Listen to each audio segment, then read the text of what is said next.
সুপ্রিয় দর্শক, আপনাদের সামনে আবার উপস্থিত হয়েছি কিছু প্রিয় অপ্রিয় প্রশ্ন নিয়ে। আমি আসলে মুখেই বলি যে আমি অনেক অপ্রিয় প্রশ্ন করব, কিন্তু অপ্রিয় প্রশ্ন করতে পারি না। এটা আমার মনে হয় একটা দুর্বলতা। যাই হোক, আজকে আপনাদের সামনে আমি যাকে উপস্থিত করব, সে আমার খুব প্রিয় অভিনেত্রী বলবো। তারপরেও তাকে যেটা বলতে হয় সেটা হচ্ছে যে সে আক্ষরিক অর্থে না, সত্যি, সত্যি অর্থেই সে অন্য কেউ। আমি কথা বলব আজকে ফারজানা ছবির সাথে। ছবি অন্য কেউ মানে আমি কি বোঝাচ্ছি জানো? আমি আসলে আমাদের মিডিয়াতে, আমাদের যে এই অঙ্গনটাতে আমি মনে হয় কাউকে বোন হিসাবে আমি বলি না কখনই। মানে এটা হয়তো আমার আমার লিমিটেশন। আমি হয়তো কাউকে এই ডাকতে পারি না। অনেকে আছে না মা ডাকে, বাবা ডাকে, ভাই ডাকে, বোন ডাকে। আমি ডাকতে পারি না। কিন্তু কীভাবে জানি তুমি আসলেই আমার বোন হয়ে গেছো। আমি জানি না কীভাবে হইছো। মানে হওয়ার প্রক্রিয়াটা আমি জানি না। I am sorry. আমি কিন্তু মানে এটা আমি আক্ষরিক অর্থে না। আমি কোনোদিন ভেবেছিলাম যে এরকম একটা প্রোগ্রামে বা এরকম অনেক লোকের সামনে একটা অনুষ্ঠানে তোমাকে আমি বলব, এই স্বীকৃতি বা এই কথা তোমাকে বলব যে ফারজানা ছবি হচ্ছে আমার বোন। সাধারণত কোনো ইন্টারভিউতে দেখা যায় যে শেষের দিকে একটু কান্নাকাটি হয়। কিন্তু ইন্টারভিউ শুরুর আগে যদি এটা হয় তো আমরা চোখটা কান্নাকাটি করে ভাইরাল চোখ হওয়ার চেষ্টা করব। হ্যাঁ, তো আসলেই। তো এখন তুমি বলো তুমি কেমন আছো? আমি খুব ভালো আছি। কিন্তু খুব আবেগাপ্লুত হয়ে পড়েছি অনুষ্ঠানের শুরুতেই। জানি না ভবিষ্যৎ কি? না, ভবিষ্যৎ অনেক কিছু ভবিষ্যৎ আছে। আমাদের এই প্রোগ্রামটা বেসিক্যালি আমি বললাম যে প্রিয় অপ্রিয় প্রশ্নগুলি। জি, পরে শেষে দেখা যায় বলে যে, "ভাই আপনি তো অপ্রিয় কিছু বললেন না। সবই হ্যাঁ। তো প্রিয় বললেন।" এখন অপ্রিয় কিছু হয়তো আমি বলতে পারি না। না, হ্যাঁ, হয় কি যে প্রশ্ন তো প্রশ্নই। আ দেখা যায় যে একটা একটা কথা বলার ধরনের উপর নির্ভর করে যে সেই কথাটা বা সেই প্রশ্নটা প্রিয় হবে কি অপ্রিয় হবে।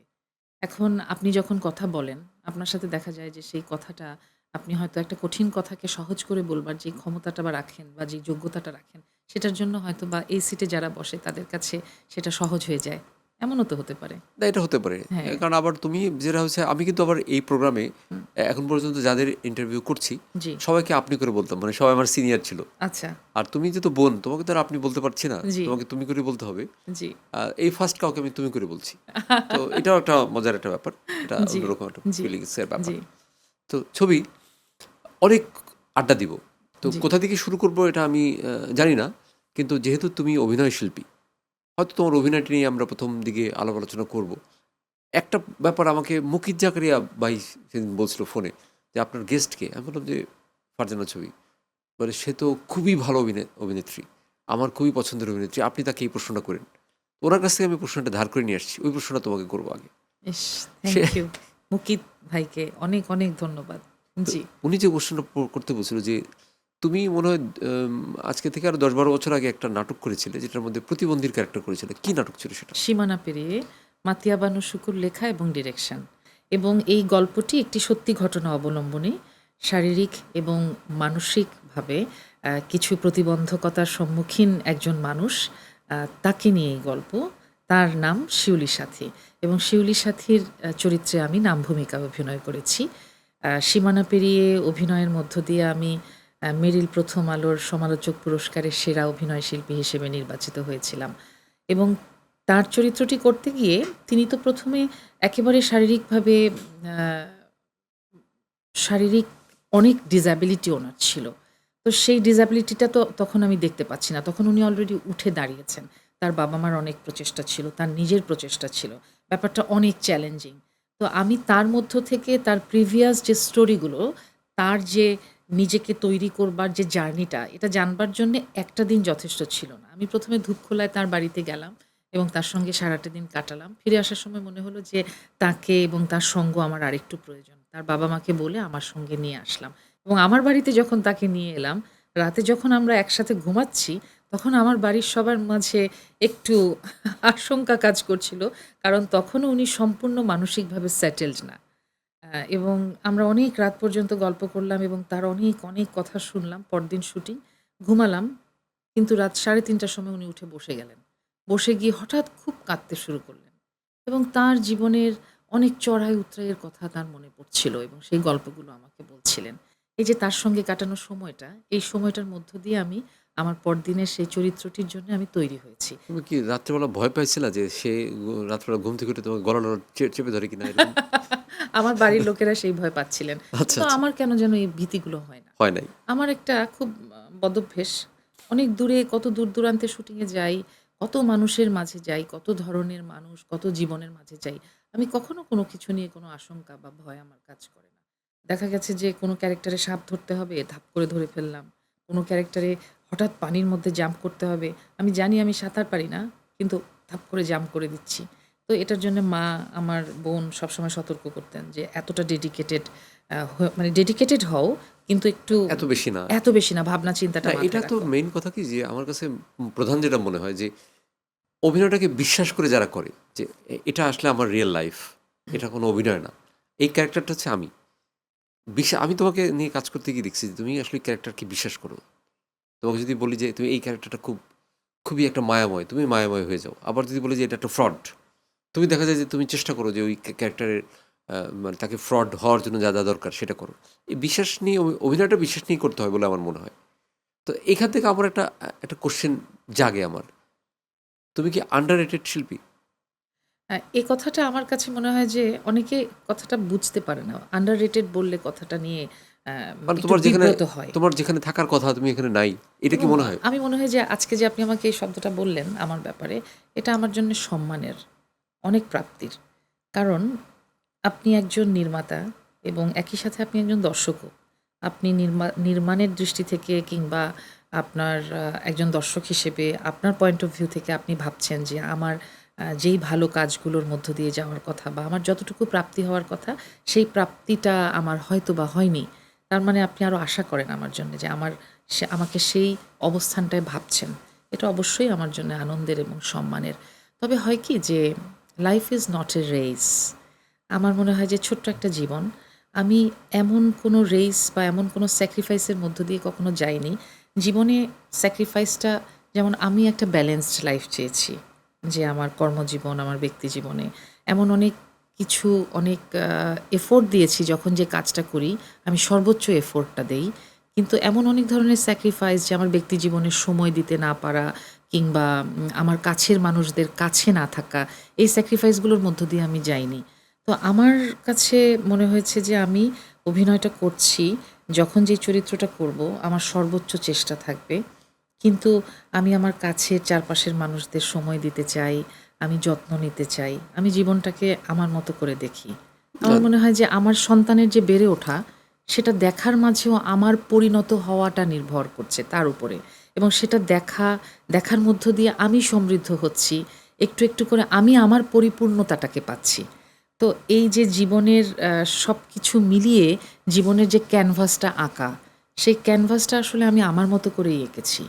আমার কখনো মনে হয় না যে আমি কোন কাজটা করতে পারিনি বা ওটা কেন আমার হলো না, সেটা কেন পেলাম না। আমি এভাবে ক্যালকুলেশন করি না। বরঞ্চ আমি মনে করি যে আজকের এই যে আপনার সাথে আমি কথা বলছি, অসংখ্য নির্মাতা, নাট্যকার কিংবা চিত্রনাট্যকার এবং আমার কর্মক্ষেত্রে যত কলাকুশলী সহকর্মী, তারা প্রত্যেকে আমাকে বিভিন্ন ধরনের চেকার্ড ক্যারেক্টারে ভেবেছে।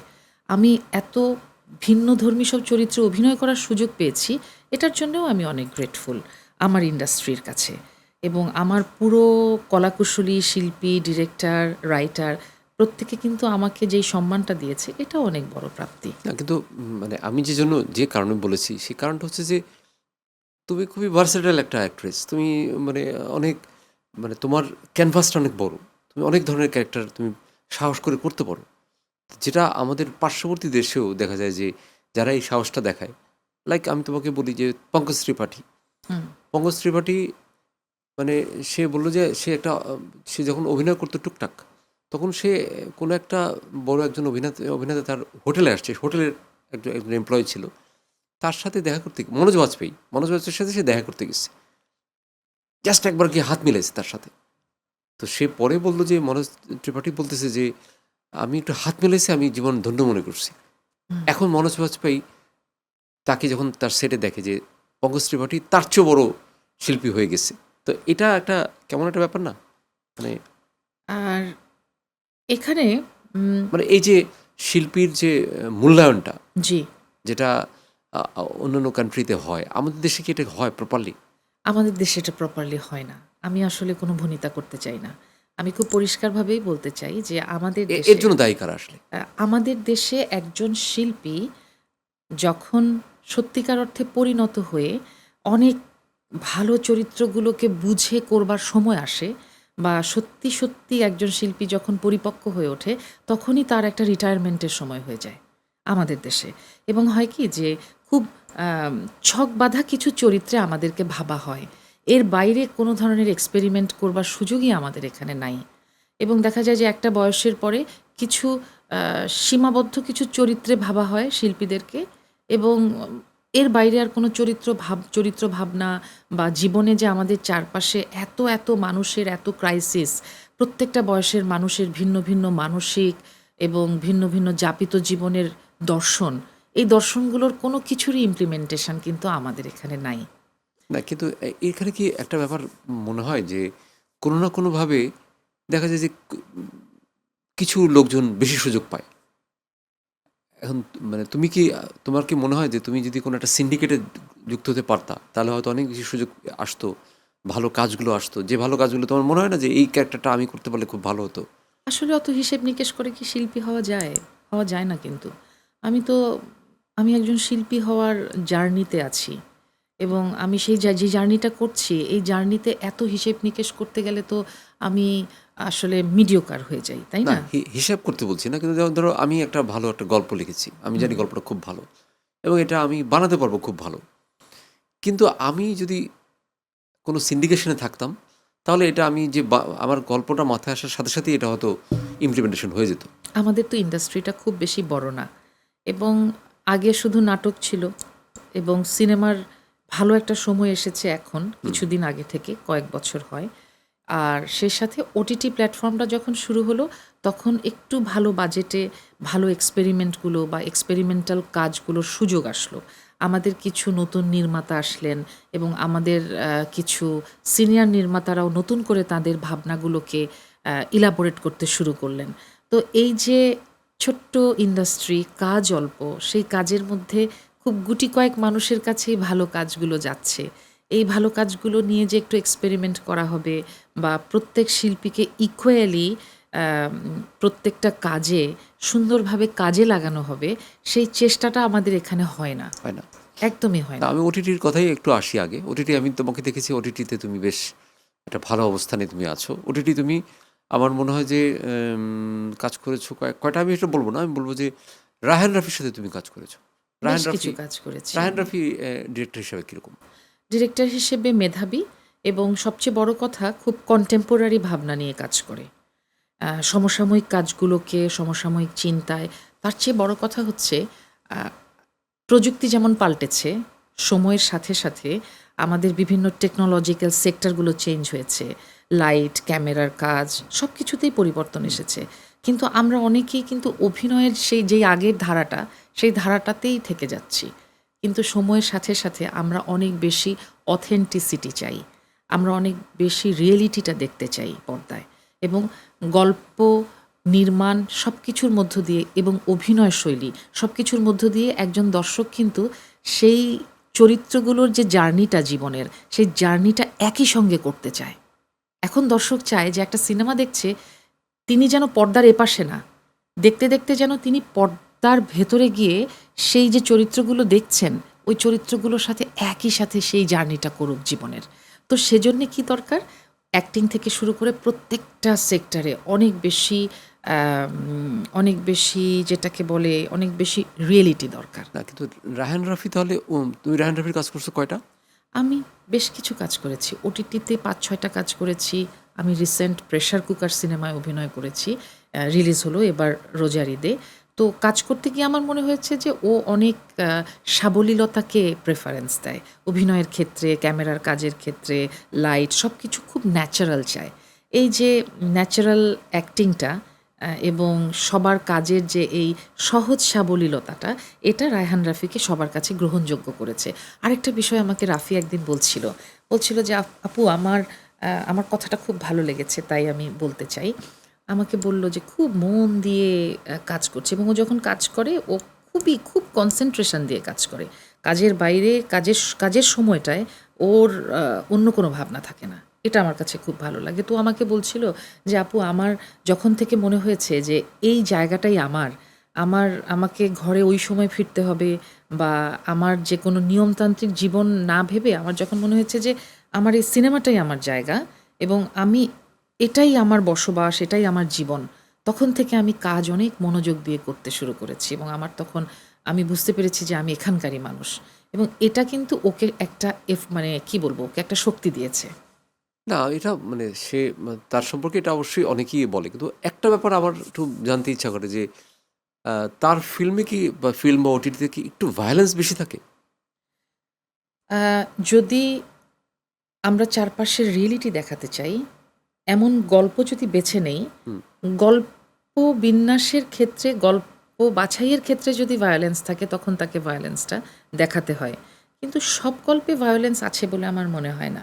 যেমন আমি তার খাঁচার ভিতর অচিন পাখি যখন দেখেছি, আমার কাছে ওরকম মনে হয়নি। আমার মনে হয়েছে যে একটা স্টোরি দেখাচ্ছে এবং রায়হান রাফি একজন ভালো স্টোরি টেলার। গল্পটা বলতে পারে এবং গল্পটা দর্শকের কাছে দেখাতে পারে।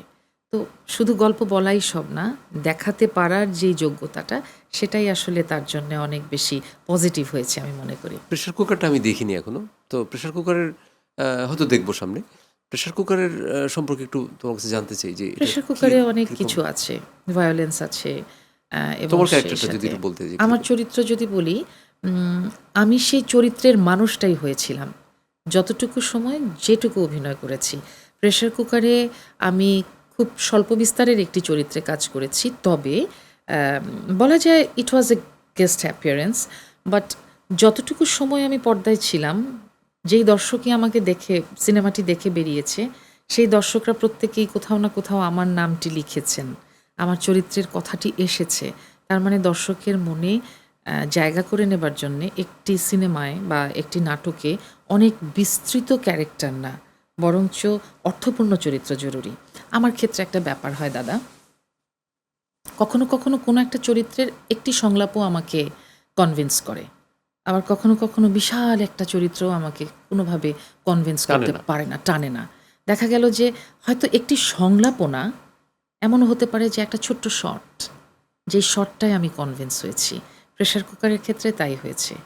ছোট্ট, ছোট্ট কিছু সূক্ষ্ম বিষয়ে আমি কনভিন্স হয়ে চরিত্রটি করেছি। তবে একটা কথা, সবসময় যে যেমন প্রেশার কুকারে এটা ওয়ার্ক করেছে যে আমার সেই স্বল্প বিস্তারের চরিত্রটাই দর্শকের মনে গেঁথে গেছে, ভালো লেগেছে, দর্শক ভালোবেসেছে। কিন্তু সিনেমার ক্ষেত্রে কিংবা ফিকশন, যেকোনো ফিকশনের ক্ষেত্রেই কিন্তু শুধু চরিত্র অর্থপূর্ণতার সাথে, সাথে চরিত্রের বিস্তারও একটা গুরুত্বপূর্ণ বিষয়। কারণ যদি একটা চরিত্র বিস্তৃত না হয়, খুব স্বল্প বিস্তারে আপনার একজন শিল্পীর জন্য, একজন অভিনয় শিল্পীর জন্য নিজেকে প্রমাণ করা খুব চ্যালেঞ্জিং এবং আমার জীবনে, অভিনয় জীবনে অজস্রবার আমি এই চ্যালেঞ্জটা নিয়েছি। মাঝে, মাঝে আমি ক্লান্ত হই এই চ্যালেঞ্জটা নিতে গিয়ে। আমার কখনো, কখনো ক্লান্তিকর মনে হয়। এটা মনে হওয়া হ্যাঁ, স্বাভাবিক। তাই আমি যে এফোর্টটা দিয়ে কাজ করি, একটা চরিত্রের জন্যে আমি কিন্তু খুব পরিশ্রম করে একেকটা চরিত্রে অভিনয় করি। যখন যেই চরিত্রটা আমি একজন নির্মাতার কাছ থেকে পাই, আমি নিজেকে তৈরি করবার জন্যে সেই চরিত্রের সমস্ত, মানে তার চরিত্রের যে যত সাবটেক্সট আছে, সবকিছু আমি লিখি এবং আমি কিন্তু আমার ব্রেকডাউন শিটটা আমি নিজে করি। তার কন্টিনিউশন, তারপরে হচ্ছে শুধু কস্টিউম কন্টিনিউটি না, তার অ্যাক্টিং মুড, কার সাথে কোন দৃশ্যে অভিনয় করব, এর আগে কোন মুড থেকে এসেছি। এই যে আমি লেখাপড়াটা করি, এই কষ্টটা বা এই পরিশ্রমটাকে আমি চাই যে সঠিকভাবে নির্মাতারা তাদের ফিকশনে বা তাদের নির্মাণে কাজে লাগাক। কাজে লাগে। হ্যাঁ, আমার ক্ষেত্রে আমি এদিক থেকে কখনো, কখনো নিজেকে সৌভাগ্যবান মনে হয় যে অনেক নির্মাতা আমাকে ভিন্ন, ভিন্ন সব চরিত্রে অভিনয় করবার সুযোগ দিয়েছেন। তাদের কাছে আমি অনেক কৃতজ্ঞ। কিন্তু কোনো, কোনো সময় আম একটু আম একটু কষ্ট হয় না যে তা না। আমার মনে হয় যে আমি যে এফোর্টটা দিয়ে কাজ করি বা আমি সত্যি চাই যে আমার কাছে সেই ভালো চরিত্রগুলো আসুক, যেটা আমি অনেক পরিশ্রম করে নিজেকে ভিন্ন মানুষ তৈরি করে আমি পর্দায় দেখাতে চাই। আমরা একটা ফিল্ম করেছিলাম। করেছিলাম মানে এখনো এটা রিলিজ পায়নি। কানামাছি। কানামাছি। কানামাছির গল্পটায় যদি একটু আমি আসি। কানামাছিতে তোমার একটা খুবই সুন্দর একটা ক্যারেক্টার ছিল, এত মজার একটা ক্যারেক্টার ছিল। তো এই হয় মানে কনসিকুয়েন্স, আমি কানামাছির প্রসঙ্গটা এই জন্যই আনলাম যে কনসিকুয়েন্সে অনেক সময় দেখা যায় কি যে একটা ভালো ছবিও আমরা আসলে ঠিকঠাকভাবে এটাকে ইউটিলাইজ করতে পারি না। খারাপ লাগে না? অনেক খারাপ লাগে। আমার অনেক ভালো, ভালো কাজ বাক্সবন্দী হয়ে আছে। তার মধ্যে কানামাছিও একটি। এবং আমাদের অনেক পরিশ্রম ছিল সবার, তাই অনেক না? পরিশ্রম, অনেক। এবং আমার ক্ষেত্রে হয় কি দাদা, যে আমি কখনো, কখনো আ যদি বুঝি যে এই চরিত্রে আমাকে অনেক বেশি কনসেনট্রেশন দিতে হবে বা চরিত্রের মানুষটা হবার জন্যে আমাকে অনেক সময় দিতে হবে নিজেকে, মানুষটাকে কনসিভ করবার জন্যে। এমনও হতো যে আমি একদম বাসার ফোন ধরতাম না, কিচ্ছু না। এবং আমি আমার বাসা থেকে মা একটার পর একটা ফোন করতেন, "কখন আসবি? কখন খাবি? খেলি কিনা? আর কতক্ষণ?" আমি কিন্তু আমার কনসেনট্রেশন ব্রেক হবার ভয়ে আমি মায়ের ফোন ধরতাম না। এটা এত এটা অভিনয় শিল্পীদের ক্ষেত্রে এই জিনিসটা যে কত ইম্পর্টেন্ট, কারণ আমিও আমি তো তার ছিঁড়ে যাবে যদি আমি এই জিনিসটার মধ্যে আমি ঢুকে যাই, একটা ফোন হ্যাঁ, কল যদি রিসিভ করি, তো এটা হ্যাঁ। হয়, মানে সেই সুতোটা ছিঁড়ে যাবে, তাই সুতোটা না? ছিঁড়ে যাবে। একটা সুরের মধ্যে থাকি না আমরা? জীবন বলেন, অভিনয় বলেন, যা কিছুই বলেন না কেন, এমনকি যেই মাধ্যমে কাজ করে, প্রত্যেকটা মাধ্যমের কিন্তু আলাদা একটা সুর আছে, আলাদা নোট আছে, তাই না? আমরা যদি সেটা সিনসিয়ারলি করতে চাই। তা সেই কখনো, কখনো আমার মনে হতো যে আমার সিনসিয়ারিটির জায়গা থেকে আমাকে সবাই বলে যে আমি অনেক বেশি সিনসিয়ার, আমি অনেক বেশি পারফেকশনিস্ট। এটাই আমার বেসিক আসলে। এখান থেকে বের হবার চেষ্টা করেও আমার পক্ষে সম্ভব না। তো তখন আমি মায়ের ফোন ধরতাম না। আমি কখনো, কখনো দেখতাম যে মা ফোন করছে অনেকক্ষণ, অনেকক্ষণ। কিন্তু আমি আমার কাজের জন্য সেই ফোনগুলো ধরতাম না। কিন্তু এখন আর আমার মায়ের ফোন আসে না আমি কাজে গেলে। এটা নিয়ে আমি মানে আমাদের দ্বিতীয় অংশে আমি কথা বলবো, অনেক কথাই আছে এবং এ নিয়ে। এখন আমার কাছে মনে হয় যে এই যে আমি এত সিনসিয়ারলি আমার এই মাধ্যমে, আমার এই কাজে, অভিনয় জীবনে এত এফোর্ট দিয়েছি, সেই এফোর্টটা কি আমার কর্মক্ষেত্রে আমার চারপাশে যারা আছেন বা যারা ছিলেন, তারা কি সবাই আসলে সেটা বুঝতে পেরেছেন? আমার ধারণা এটা বুঝতে পারার কথা, কিন্তু আমাদের মূল যদি মূল্যায়নটা না হয়, আমার যেটা সত্যি সত্যি মনে হয় যে আমি তোমাকে বললাম তুমি খুব ভালো অভিনয় করো, সব কিছু করো, কিন্তু আমার কাজের সময় আমি তোমাকে আর নিলাম না, তাহলে একদম মূল্যায়ন তাই। কীভাবে হলো? একদম তাই, তাহলে তো একদম মূল্যায়ন তাই। কি হলো না? হ্যাঁ। এখন আমার হয় কি দাদা, আমার মনে হয় যে আমি আমার পরিবার এবং আমার চারপাশে পরিবারের বাইরেও যে মানুষগুলো আছেন, আমার জীবনে আর বাকি যেই সময়টা আছে, এই সময়টা আমার চারপাশের মানুষগুলোকে আমি আসলে খুব যত্ন নিতে চাই। প্রত্যেককে আমি সময় দিতে চাই। আমি কথা বলতে চাই এবং তার সাথে আমি একজন শিল্পী হিসেবে আমার উৎকর্ষের জন্যে যা, যা কিছু করা প্রয়োজন সেটাও আমি সিনসিয়ারলি করতে চাই। আর একটা বিষয়, আমি যেহেতু নিজেকে শিল্পী হবার এই জার্নিতে নিয়ে এসেছি, আমি একজন শিল্প মাধ্যম এবং গণমাধ্যমের একজন কর্মী, আমার একটা দায়বদ্ধতা আছে আমার সমাজের প্রতি। আমার সমাজে আমি এটা আমার জীবনের শুরু থেকে যেটা করেছি, আমি কখনো নায়িকা হতে চাইনি। যে তথাকথিত নায়িকা বলতে যা বোঝায়, আমি তা হতে চাইনি। আমি সবসময় বলতাম যে আমি অভিনয় শিল্পী হতে চাই। কারণ অভিনয় শিল্পী মানে একজন মানুষের মধ্যেই হাজার, হাজার শত সহস্র মানুষের একটা প্রতিরূপ। তাই আমার সমাজের চারপাশে যে মানুষগুলোকে আমি দেখছি চারিদিকে, এই যে আমি আপনাদের স্টুডিও পর্যন্ত আজকে এলাম, আমি কিন্তু আস্তে, আস্তে অজস্র মানুষ আমার চারপাশে দেখেছি। অনেকগুলো জীবন দেখেছি। আমি শিল্পী হবার সেই সুযোগটা পেয়েছি বলেই কিন্তু ওই জীবনগুলো দেখানোর একটা আ পার্সপেক্টিভ আমার তৈরি হয়েছে এবং ওই জীবনগুলো দেখানোর একটা বেইজে এসে আমি দাঁড়িয়েছি। তো এই যে প্ল্যাটফর্মটা আমি পেয়েছি, এই প্ল্যাটফর্মটাকে অবজ্ঞা করার বা মিসইউজ করার কোনো অধিকার আমার নাই। তাই আমি এই প্ল্যাটফর্মটায় দাঁড়িয়ে আমি আপনার জীবনের ক্রাইসিস দেখাতে চাই। ক্যামেরার পেছনে এই মুহূর্তে যারা আছেন বা আমার চারপাশে দেখা যেই একদম সমাজের গ্রাস লেভেল থেকে শুরু করে একদম উচ্চবিত্ত পর্যন্ত সমাজের প্রত্যেকটা মানুষের প্রতিরূপ হয়ে প্রত্যেকটা মানুষকে ধারণ করে আমি আসলে তাদের জীবনের কষ্টগুলোকে, দুঃখ, যন্ত্রণা, আনন্দ, বেদনা সবকিছু আমি খুব প্রপারভাবে আমি তুলে ধরতে চাই পর্দায়। সেটা আমার চেষ্টায় যতটুকু সম্ভব। হয়তো পুরোটা পারবো না। কিন্তু যতটুকু পারবো সেটাই তুমি করতে। সেটাই আমার অ্যাচিভমেন্ট। আচ্ছা, সিনেমা নিয়ে, ওটিটি নিয়ে একটু কথা বললাম, সিনেমা নিয়ে একটু কথা বলতে চাই যে তোমার সিনেমা ভাগ্য বেশ খারাপ। জি।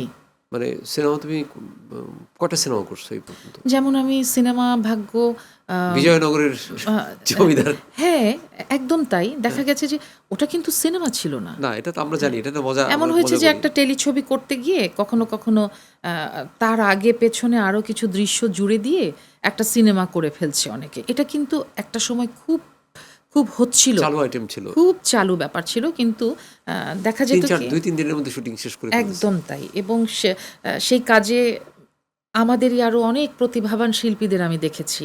সহশিল্পী হিসেবে পেয়েছি। এবং আমি যখন দেখেছি যে আমার দারুণ সব সহশিল্পী আছেন এবং আমার চরিত্রটিও খুব সুন্দর। আমি ভাবলাম যে হ্যাঁ, আমি করব কাজটা। কিন্তু কাজটা করতে গিয়ে দেখলাম যে আরো আনুষঙ্গিক যেই প্রস্তুতিগুলো দরকার, কিছুই নেই। সেই প্রস্তুতিগুলো নেই।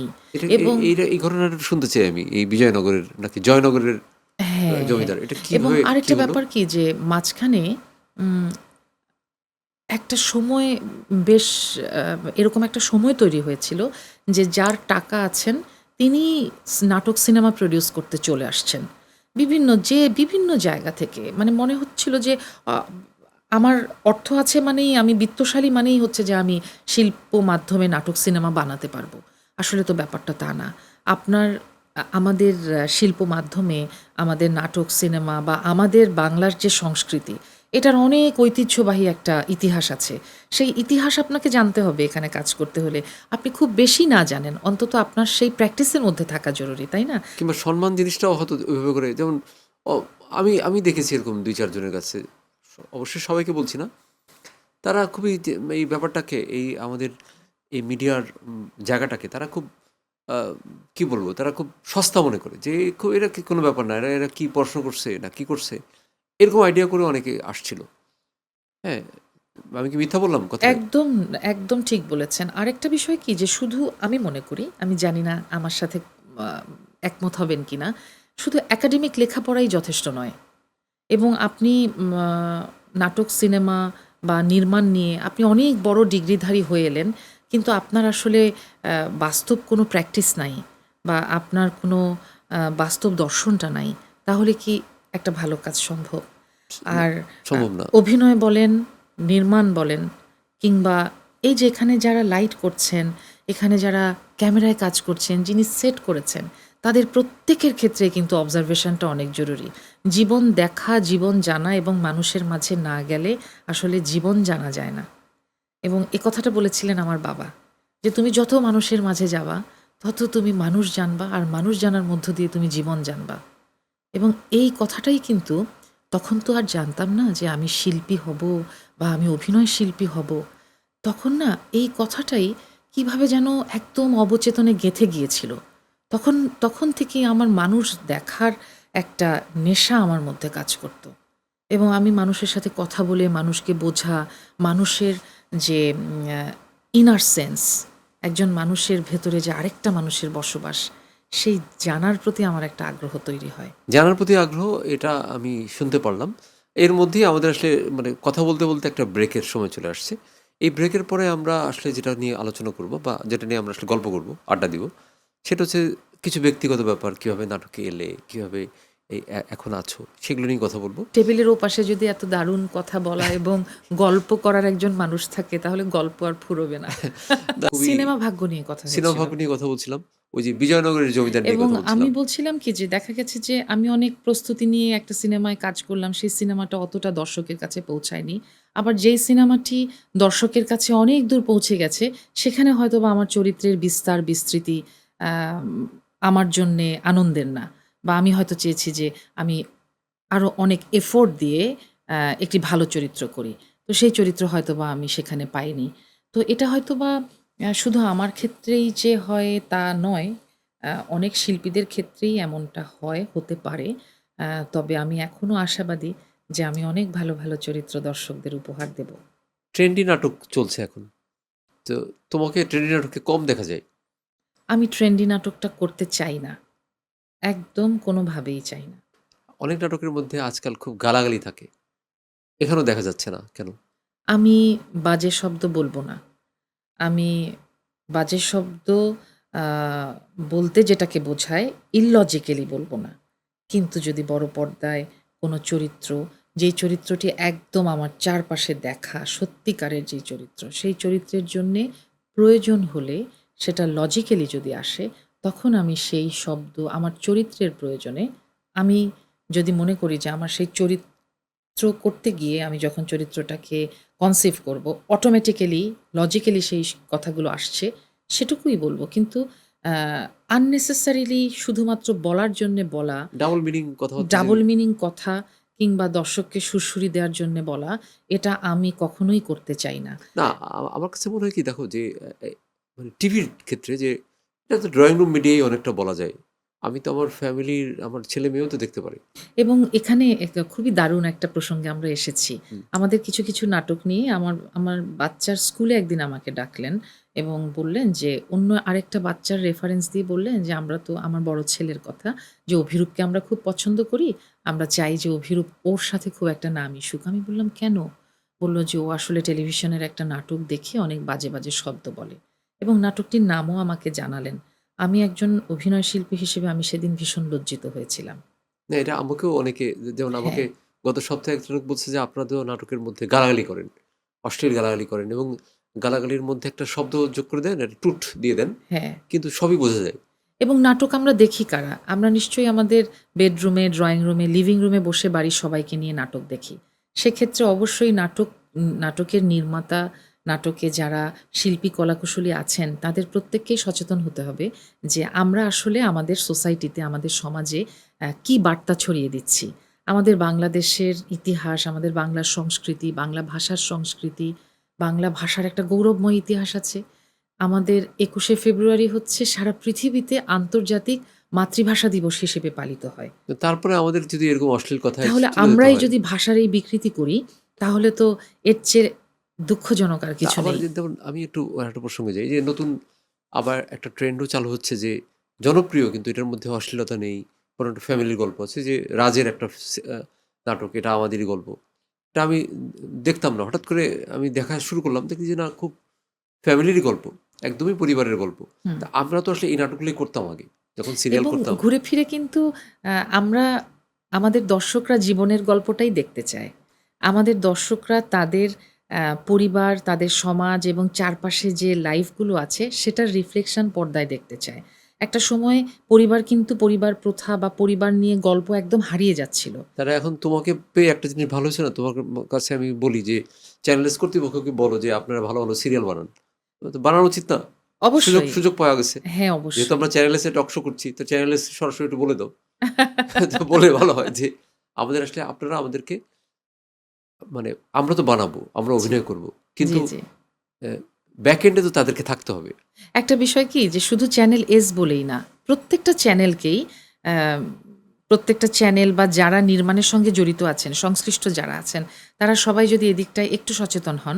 কারণ আ একটা একটা নাটক বা একটা সিনেমা, একটা গল্প কিন্তু শুধু আ একটি ছেলে, একটি মেয়ে, তার বাবা, আর তার মা, এই দিয়ে কিন্তু হয় না হয় একটা না? জীবন। না। জীবনে চারপাশে অসংখ্য চরিত্র ছড়িয়ে আছে। তো যদি আমরা সেই চরিত্রগুলোকে আমাদের ফিকশনে না আনি, আমাদের পর্দায় দেখাতে না পারি, তাহলে একটা সময় কিন্তু আ জীবন নাটকের মধ্য দিয়ে যে জীবন দেখা বা একজন মানুষের দর্শন তৈরি হওয়া, নিজের একজন মানুষের নাটক থেকে আ একটা কালচার দেখা, সেই কালচারটা কিন্তু হারিয়ে যাবে। আমাদের কালচার কিন্তু তা না যে একটা ছেলে, একটা মেয়ে, শুধু বাবা-মা কিংবা ফোনে, ফোনে প্রেম হলো, তারপর একদিন দেখা হলো, এরপর বিয়ে। ব্যাপারটা আমাদের সমাজ কিন্তু তা না। আমাদের সোসাইটি কিন্তু সেই কথা বলে না। সোসাইটির ব্যাপার যখন বলেই ফেললাম, আমি এখন আবার যে প্রসঙ্গটা অনেককে আমি ১ম শুরুর দিকে করি, আজকে তোমাকে মাঝামাঝি দিকে শুরু করব। আমি মাঝখানে না আরেকটা কথা আগের প্রশ্নের সাথে, হুম, হুম, আপনার হুম, আগের হুম, কথাটার সাথে টানতে চাই। আপনার প্রশ্নটাও কিন্তু হুম, মনে রেখেন, হুম, যেটা আপনি এখন হুম, করতে হুম, হুম, হুম, চাচ্ছিলেন। আ আমাদের অনেক গ্লোরিয়াস নানান ধরনের আঞ্চলিক ভাষা আছে আমাদের দেশের। হুম, এবং প্রত্যেকটা অঞ্চলের ভাষার ভিন্ন, ভিন্ন সৌন্দর্য, ভিন্ন, ভিন্ন সুর, তাল, লয়, ছন্দ। আপনি বরিশালের, হুম, ঠিক না? হুম। কি দারুণ একটা সুর আছে, টোন আছে কিন্তু। আমি নোয়াখালীর। আমার কিন্তু দারুণ একটা ভাষা আছে। তো এই আঞ্চলিক ভাষাগুলোকে সুষ্ঠু সুন্দরভাবে বলার মধ্যেও কিন্তু একটা আর্ট আছে। আমরা সেই আর্টটাও হারিয়ে ফেলছি। যিনি যেই দেশের ভাষা বলতে পারেন না, যেই অঞ্চলেরটা বলতে পারেন না, তাকে দিয়ে সেটা বলানো হচ্ছে। সেটা তাকে দিয়ে বলানো হচ্ছে এবং উনি খুবই বিকৃতভাবে বলছেন।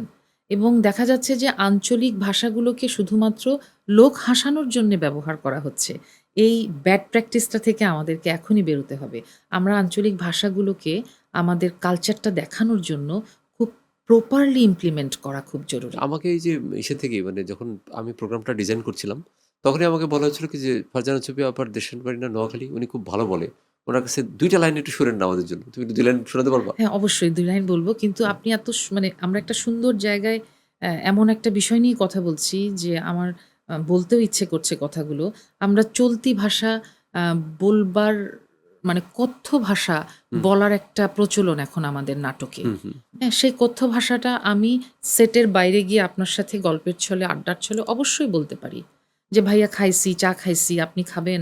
আমি কিন্তু চলে গেলাম। হ্যাঁ, ঠিক আছে।"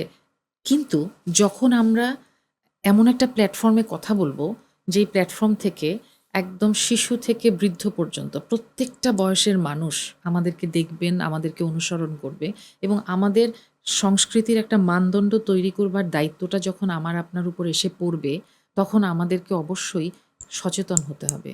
আমি তখন সেই দায়িত্বটা বা এই দায়ভারটা কিন্তু আমারই।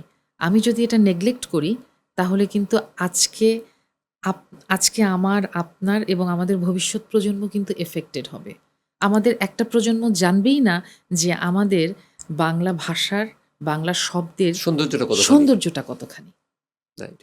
আমরা ওই যে প্রসঙ্গে যাওয়ার চেষ্টা করছিলাম, সেটা হচ্ছে যে আমি একটু তোমার ব্যাক থেকে যাবো। মানে ছোটবেলা থেকে যাবো। তোমার জন্ম কোথায় হয়েছিল? আমার জন্ম চট্টগ্রামে। মানে ছোটবেলাটা একটু জানতে চাই। কিভাবে জন্ম? মানে জন্মের পরে শৈশবটা কিভাবে কাটলো? আমার এত বৈচিত্র্যময়, এত নিরাপদ একটা শৈশব আমার বাবা-মা আমাকে দিয়েছেন, সেজন্য আমি আমার বাবা-মার কাছে কৃতজ্ঞ। আর আমার ভাই-বোন, আমরা ৫ ভাই ২ বোন। আমি সবার ছোট এবং আমার প্রত্যেকটা ভাই-বোন আমাকে সেই শিশুকাল থেকে আগলে রেখেছেন এবং এখন পর্যন্ত আমাকে আগলে রাখছেন। আর আমি আ একটি মধ্যবিত্ত রক্ষণশীল পরিবার থেকে এসেছি। কিন্তু সেই পরিবারে আমার বাবা-মা আমাদের ভাই-বোনদেরকে লেখাপড়ার আ বাংলাদেশের সর্বোচ্চ ডিগ্রি অর্জনের জন্যে যেমন সহযোগিতা করেছেন, লেখাপড়ায় আমাদের ৭ ভাই-বোনকে এবং একই সাথে আমাদেরকে সংস্কৃতি, আমাদের কালচার সবকিছু সম্পর্কে শিক্ষা দিয়েছেন। আমার বড় বোন খুব ভালো গান করেন। আমার বড় ভাই ভালো গিটার বাজাতেন। আমার ইমিডিয়েট বড় ভাই তবলা বাজাতেন দারুণ এবং আমি খুব ছোটবেলা থেকে আমি নাচ শিখতাম কিন্তু কেউ কি চট্টগ্রামে। তোমার মতো ধরো, তুমি তো জনপ্রিয়। তোমাকে মানুষজন চেনে। সব জি, জায়গায় গেলে তোমাকে জানে, তোমার নামটা জি, জানে। অনেকে আছে নাম না জানলেও দেখে চেনে। জি, হ্যাঁ? দেখে যে আপনাকে তো অনেক দেখছি জি, টিভিতে, আপনি অনেক ভালো অভিনয় করেন। জি। বাকিরা কেউ এরকমভাবে হয়েছে? আমি এই সেক্টরে আমার এফোর্টটা দিয়েছি এবং আমার ইন্টারেস্ট এখানে একটা কথা খুব বলা জরুরি যে খুব কম মানুষই আছেন আমার মতো সৌভাগ্যবান যারা আম যাদের যেই কাজটি করে তারা জব স্যাটিসফ্যাকশন পান, সেই কাজটি তারা করার সুযোগ পান। আমি অনেককে দেখেছি যে ইসলামিক স্টাডিজ নিয়ে পড়ে ব্যাংকে জব করছেন। এবং আরো এরকম অনেক কন্ট্রাডিক্টরি ওয়ার্ক করতে দেখি। কিন্তু আমি ছোটবেলা থেকে নাচ শিখেছি। আমার বোনের সাথে গান করতাম। তো এই যে শিল্প মাধ্যমে আমার বিচরণটা, আমি সেটাকেই আমার জীবনে ইমপ্লিমেন্ট করেছি এবং আমার কর্মসন্তুষ্টিটা সেখানেই। আমি যে কাজটি করি আমি জব স্যাটিসফ্যাকশন নিয়ে করি। খুব ছোটবেলা থেকে লেখালেখি করতাম। এখনো আমি সেই লেখালেখির প্র্যাকটিসটা আমার আছে। আমার গত বছর আ চব এক ২০২৪ এর বইমেলায় ১ম বই বেরোলো 'জলছবি'। ২০২৫ এ বেরোলো অনেক বহুল 'বৃত্তবাস' বিক্রিত। এবং বহুল অনেক পাঠকের কাছে পৌঁছে গেছে। তো আমি যেটা বলছিলাম যে আমার চট্টগ্রামে আমি শাশ্বত ললিতকলা একাডেমিতে নাচ শিখতাম। স্কুলটা কোথায় ছিল? স্কুল ছিল power development board high school চট্টগ্রামে, শহরে। চট্টগ্রামে। এরপরে ঢাকায় আসি ক্লাস 6 থেকে আচ্ছা। এবং একটা মধুর শৈশব আমার। আমি এখনো যখন শৈশবের গল্প বলতে চাই বা আমার শৈশবের স্মৃতিচারণ করি, আমি আবেগাপ্লুত হয়ে যাই যে এত মধুর, এত রঙিন শৈশব হতে পারে। আমি যখন এখনকার শিশুদের আম অনেক দুর্ঘটনা, অনেক খারাপ খবরগুলো পাই। আমরা কিন্তু এখন পত্রিকা খুললে, নিউজ দেখলেই কিন্তু শিশুদের উপর অনেক ব্যাড ধরনের টাচ, ব্যাড ব্যাড টাচের টাচ, অনেক হুম, হ্যারাসমেন্ট দেখি। শিশুদের উপর অনেক নির্যাতনের গল্প আমরা শুনি। হুম। আমি তখন একেবারে আঁতকে উঠি। আচ্ছা, তখন কি এমন ব্যাপারটা ছিল না? তোমার শৈশবের থেকে আমার শৈশব আরো একটু আগে ছিল। কিন্তু আমি দেখতাম যে ছোটদেরকে, বাচ্চাদেরকে সবাই মানে সিনিয়র যারা যেকোনো বয়সের মানুষজন বাচ্চাই ভাবতো। তো বাচ্চা ভাবলে তো তাকে ব্যাড টাচের কোনো প্রশ্ন থাকার কথা না। কিন্তু তাহলে এখন হঠাৎ করে এটা কি কালচার এলো যে মানে বাচ্চাদেরকে পর্যন্ত ব্যাড টাচ করতে হবে? মানে এটা চিন্তা করলে কিন্তু খুব মনোকষ্ট হয়। মানুষ আম যে বা যারা এ ধরনের সাইকোলজির মধ্য দিয়ে যায়, আমি বলব যে এটা আসলে বিকৃতি ছাড়া কিছু না। আপনি যদি মানুষ হন, আ শিল্পী হওয়ার আগে আসলে মানুষ হতে হয়। তারপরে শিল্পী। তো আপনি যদি খুব স্বাভাবিকভাবে একদম বেসিক ভালোটা নিয়েও একজন মানুষ হতে মানে বেসিক আ বৈশিষ্ট্যগুলো নিয়ে আপনি তৈরি হতে চান, মানুষ হতে চান, তাহলেও কিন্তু একজন মানুষের মধ্যে ওই মনুষ্যত্বহীনতাগুলো থাকতে পারে না। আমরা আমাদের শৈশবে যেটা হয়েছে যেজন্য আমি বলেছি যে আমি আমার পরিবারের কাছে অনেক কৃতজ্ঞ। প্রতি মুহূর্তে আগলে রেখেছে, আগলে, আগলে বড় করেছে। পরবর্তীতে আমি আ আমার মনে হয়েছে যে আমি যেই পরিবার থেকে এসেছি, আমি যেই পারিবারিক প্রেক্ষাপট এবং আমার পরিবারের মানুষগুলোর যেই চাওয়া আমার কাছে, তাই আমি কখনোই এমন কিছু সমাজে করতে পারবো না, যেটা আমার পরিবার কষ্ট পাবে। না, ছবি আগলে রাখার ব্যাপারটা আমি একটু কমই বললাম। যেমন আমি আমার ছোটবেলার কথা বলি। আমি যখন গ্রামে চলে যেতাম, ক্লাস 3-4 এ পড়ি হয়তো বা 2-3 তে পড়ি। অনেক ছোট। আমার মা-বাবা আমাকে কিন্তু বলত না যে ওই মাঠে খেলতে যাওয়ার দরকার নেই। তাদের সাথে সকালে একবার দেখা হইছে। আমি কোথায় চলে গেছি তার হিসাব নেই। দুপুরবেলা একবার গিয়ে গোসল-টোসল করে গিয়ে একবার খেলাম। ওই আবার একটু দেখা হলো। নাও দেখা হইতে পারে, ঠিক কি নাই। সুন্দর! আবার চলে গেলাম কোথায় সন্ধ্যা হয়ে গেছে। কেউ জিজ্ঞেস করতেছে না। ভয় নাই। কোনো ভয় নাই। হ্যাঁ? কিন্তু মানে কি হলো তাহলে ব্যাপারটা কি দাঁড়ালো? এখন আসলে আ আমরা আধুনিক যত হচ্ছি সময়ের সাথে, সাথে আধুনিকতা কিন্তু আমাদেরকে অনেক পেছনেও নিয়ে যাচ্ছে এবং আ আধুনিকতার সাথে কিন্তু আদিমতার একটা সংযোগ আছে। আধুনিক হতে, হতে আমরা কিন্তু আবার আদিম হয়ে যাচ্ছি। আদিম হয়ে যাচ্ছি। ক্লাস 6 এ ছিলাম। যে তুমি ঢাকায় চলে আসছো 6 এ। ঢাকায় চলে আসলাম। তারপরে কোন স্কুলে ভর্তি আর হলাম? আপনার কথার সাথে আরেকটি কথা জুড়ে দিতে চাই। এখন আমাদের সবার হাতে, হাতে ফোন। আমাদের হাতেই বিশ্ব, পৃথিবী এবং এই যে মোবাইলটা আমরা স্ক্রল করে সারাক্ষণ কত কিছু দেখতে পাচ্ছি। তাই না? আপনি একটা সুস্থ জিনিস দেখান, সুস্থ বিনোদন দেন বা একটা ভালো কথা বলেন, ওটার দর্শক কিন্তু পাবেন না। কিন্তু আপনি হুট করে একটা মানে ডিগবাজি খেলাম। হ্যাঁ, জি, একদম তাই। আপনি একটা ডিগবাজি দিয়ে বসেন, আপনি কিন্তু সবার কাছে খুব সহজেই আপনি পরিচিত ওই হয়ে যে উঠবেন। ভাইরাল হয়ে গেলাম হ্যাঁ, আরকি। এবং এই যে ভাইরাল শব্দটা, এটা হচ্ছে একটা ভয়াবহ ঘুণপোকা। আমাদের জীবনে, আমাদের সমাজে, আমাদের কালচারে ঘুণপোকার মতো ঢুকে গেছে এই ভাইরাল শব্দটা। আমরা এর অর্থ বুঝি না, কিছুই না। আমরা প্রত্যেকেই কোনো না কোনোভাবে ভাইরাল হতে চাই। আমি অনেক শিক্ষিত মানুষকেও ভাইরাল শব্দটা ব্যবহার করতে দেখি এবং এই যে ভাইরাল হওয়া, ভাইরাল হয়ে গেছে, ওই গানটা ভাইরাল। তো এই ভাইরাল হতে গিয়ে আমরা আসলে ভাইরাস হয়ে যাচ্ছি। ভাইরাস হয়ে যাচ্ছি। হ্যাঁ, প্রত্যেকেই তাই। তা আমি যে গল্পটা শুনতে চাচ্ছিলাম ক্লাস 6 এ ক্লাস ঢাকায় আসার পরে 6 এ কোন ঢাকায় স্কুলে চলে পড়লেন? এসেছি। হুম। ঢাকায় এসে আমি পল্লবী এমআই মডেল হাই স্কুলে ভর্তি হলাম এবং সেখান থেকেই আমি এসএসসি করেছি। তারপরে হচ্ছে মাধ্যমিক সম্পন্ন করলাম এবং শুরুতে এসেই আমার বাবা-মা যেটা করলেন, আমাকে বুলবুল ললিত গলায় নাচে ভর্তি করিয়ে দিলেন এবং একই সাথে আমার বড় ভাই গিটার বাজাতেন, বোন গান করতেন। আমরা একসাথে চলে যেতাম। শুক্র, শনিবারে ক্লাস থাকতো। তো আমি একই সময়ে আমি ক্লাসিক্যাল এবং ভরতনাট্যমের উপরে আমি আ নাচ শিখেছি।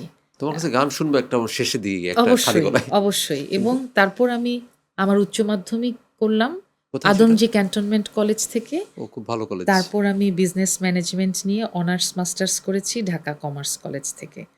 তবে একাডেমিক লেখাপড়ার বাইরে একদম ক্লাস 4-5 থেকেই আমার পাঠ্য বইয়ের বাইরে অজস্র বই পড়ার একটা নেশা ছিল। নেশা ছিল। আচ্ছা, কমার্স কলেজে তোমার মাস্টার্স করেছো ওখানে। জি। তো কমার্স কলেজের টিচারের সাথে তোমার বিয়ে হইছে। সেটা কি ওখান থেকে পরিচয় হইছে? একদম যখন আমি অনার্স পড়ি তখন না। একদম মাস্টার্সের শেষের দিকে আমাদের আ মাস্টার্সে যখন পড়ি তখন থেকে আমাদের বন্ধুত্ব ছিল। এবং মাস্টার্সটা যখন আমরা শেষের দিকে যাই, তখন একটু, একটু করে আমাদের একটা মানসিক নির্ভরতা তৈরি হয়। এবং সেই নির্ভরতায় একটা সময় আমরা বুঝলাম যে আমাদের জীবনে আমরা একে অন্যের জন্যে জরুরি। এবং সেই জরুরি বোধটা থেকেই কিন্তু আমাদের বিয়ের সিদ্ধান্ত। তবে তো তন্ময়দের সাথে আপনার কি প্রেম হয় নাই? তোমার প্রেম হয় নাই? আমার জীবনে আসলে একজনের সাথেই প্রেম হয়েছে, সেটা তন্ময়। আমি যিনি আমার গৃহবন্ধু তন্ময় খুবই, সরকার। খুবই মানে খুবই আমার কাছে মনে হয় যে এত ভদ্রলোক একটা মানুষ, খুবই ভদ্রলোক। আমার সাথে খুব ভালো পরিচয় আছে আমি জানি। জি। খুবই ভদ্রলোক সে, এবং অমায়িক সে। আমাদের আমাদের বিয়ের ক্ষেত্রে একটা কিছু প্রতিবন্ধকতা ছিল। সামাজিক কিছু প্রতিবন্ধকতা ছিল। কারণ আমরা দুজন দুটো ধর্মাবলম্বী পরিবার থেকে এসেছি। এবং দু ২ ধরনের ধর্মবিশ্বাস, ২ ধরনের মতবাদের দুটো পরিবারকে একই সুতায় বা একই সূত্রে গেঁথে তন্ময়দা আনা। হিন্দু ধর্মাবলম্বী, তুমি মুসলিম ধর্মাবলম্বী। এই মানে দুটো কনফ্লিক্ট। পরিবার থেকে আমরা হুম, এসেছি এবং এখন আমরা আমাদের যাপিত জীবনে আ কিভাবে বা কোন মতবাদে আছি বা কিভাবে আমরা আমাদের জীবনটাকে সামনে এগিয়ে নিচ্ছি সেটা অবশ্যই আমাদের একান্ত ব্যক্তিগত। ব্যক্তিগত ব্যাপার হ্যাঁ, অবশ্যই। অবশ্যই ব্যক্তিগত বিষয়। কিন্তু আমাদের যখন বিয়ের সিদ্ধান্তটা হয় তখন কিন্তু উম একদম ভিন্ন মতবাদের দুটো পরিবারকে এক এক সুতায় নিয়ে আসতে এক হয়েছে। সুতোয় নিয়ে আসাটা কিন্তু খুব কঠিন ছিল। এবং এই যে প্রাপ্তিটা এক সুতোয় নিয়ে আসতে পারার যেই আনন্দটা, এটা যেমন খুব আনন্দের, অনেক বড় প্রাপ্তির এবং আম যেটা বলব যে আমার মনে হয় যে আমরা একটা আ এ রিভলিউশন এর অংশ। না, রিভলিউশনের অংশ অবশ্যই। যেমন আমি প্রসঙ্গটা এক জায়গায় বলেছিলাম যে, আ ধরো আমি আজকে বাসায় যাওয়ার সময় আমি অ্যাক্সিডেন্ট করলাম। আমার অনেক ব্লাড দরকার। তো আমাকে ধরো একটা মেডিকেলে নিয়ে গেল। জি, কেউ জানে না। ধরো কেউ জানলো না যে আমি আসলে আমার হয়তো আমার কোনো আইডি কার্ড আমার পকেটে নেই। হুম, ডাক্তার আমাকে ইমার্জেন্সিতে ট্রিটমেন্ট দিবে। জি, আমার রক্ত দরকার। তখন ডাক্তার কি করবে? আমার ব্লাডটা টেস্ট করে দেখবে যে ব্লাড গ্রুপ কি? হ্যাঁ, হয়তো A পজিটিভ বা B পজিটিভ বা O পজিটিভ বা কোনো নেগেটিভ। তো তারা তো ওই গ্রুপটা দেখবে। তারা জি, কি কোনোভাবে দেখবে আমি কোন ধর্ম? একদমই না। তো এখন কি তাহলে আমরা আমরা যদি নিজেরা না বলি কেউ কি জানবে যে আমরা কে কোন ধর্মের? হ্যাঁ, কেউ জানবে না। এবং আমাদের বিয়ের ক্ষেত্রে যেটা হয়েছে যে ওই যে বললাম আমার পরিবারে আমার ভাই-বোন, আমার বাবা-মা, আমার পরিবারের সঙ্গে আমার সঙ্গে জড়িত যে মানুষগুলো, সেই মানুষগুলোর প্রতি কখনোই আমি চাইনি যে আমি বা তন্ময় আমরা কখনো এমন কিছু করি যাতে তারা কষ্ট পাক। আমি এবং তন্ময় দুজনেই চেয়েছি যে তাদের প্রত্যেকের দোয়ায় আশীর্বাদে আমাদের নতুন জীবনের পথ চলাটা শুরু হোক, আমাদের যৌথ জীবন। এবং তখন ওকে আমি বলেছিলাম যে আমরা আগে আমাদের ফ্যামিলির সাথে কথা বলব। দুটো পরিবার একসাথে একত্রিত হয়ে যদি আমাদের এই সিদ্ধান্তে তারা মত দেন তাহলে আমরা সামনের দিকে এগিয়ে যাব। তা না হলে আমরা বোঝানোর চেষ্টা করব।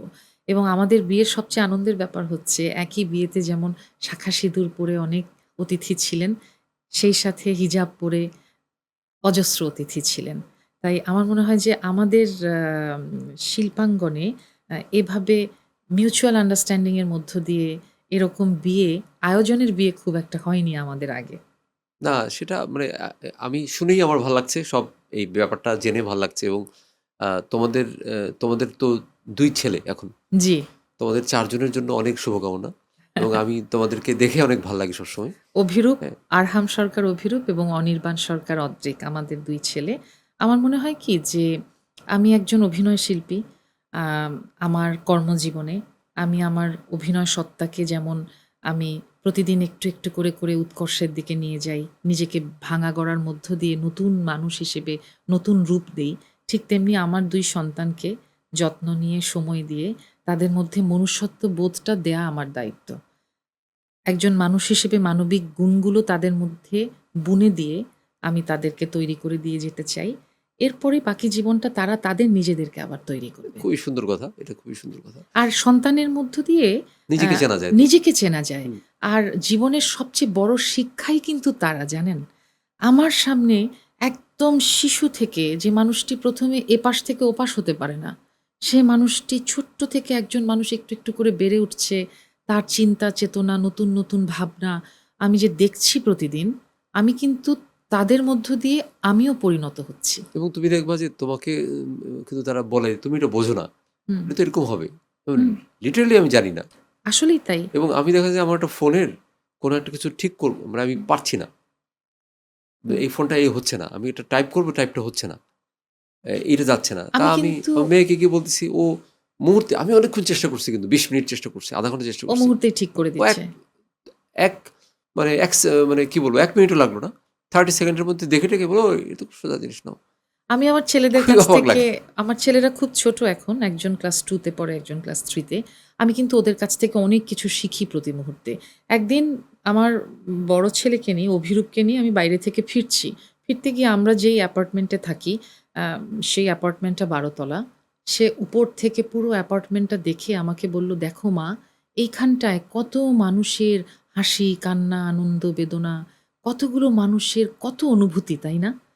আমি অবাক হয়ে গেলাম যে ও ক্লাস 3 তে পড়ে, যে একটা অ্যাপার্টমেন্টের মধ্যে এত মানুষের অনুভূতি জড়িয়ে আছে।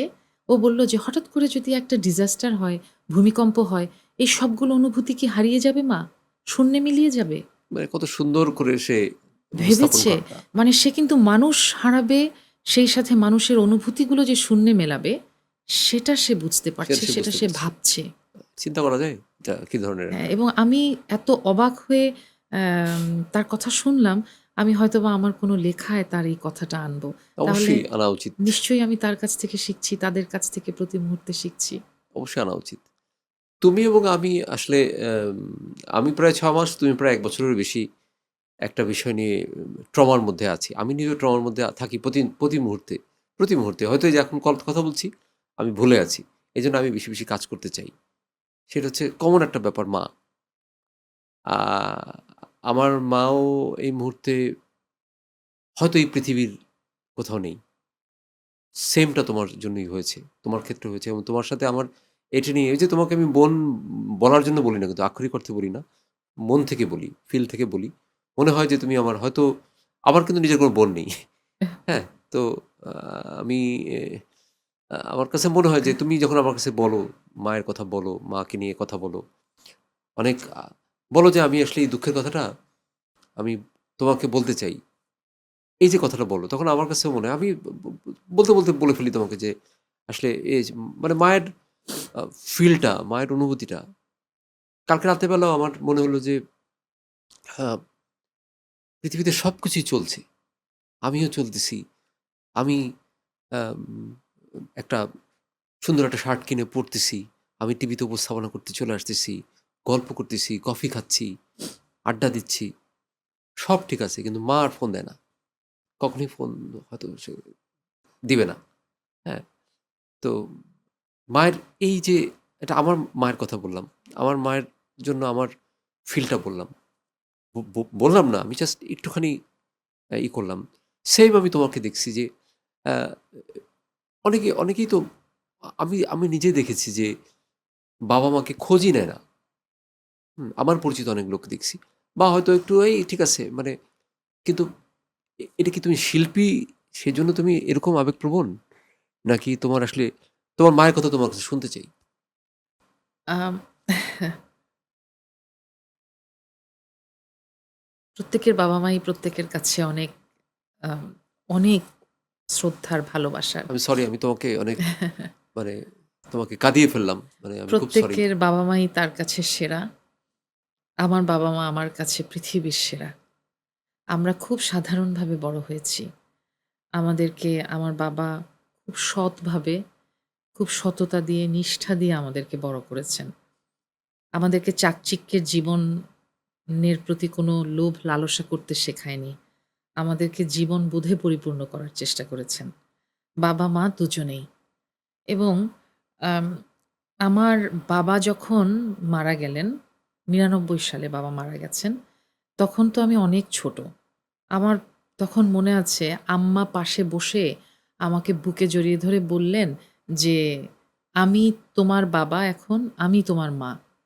আমি তোমার সব। আমি আছি, ভয় কি?" এবং এই একটা কথার পরে আমার আর কখনো ভয় হতো না। বাবার জন্যে কষ্ট হতো, কিন্তু কখনো ভয় পেতাম না কোনো কিছুতে। মনে হতো মা আছে, সব আছে।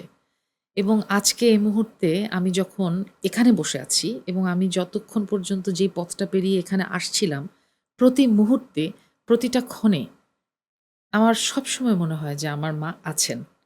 এবং এই যে শাড়িটা পরেছি এটা আমার মায়ের শাড়ি।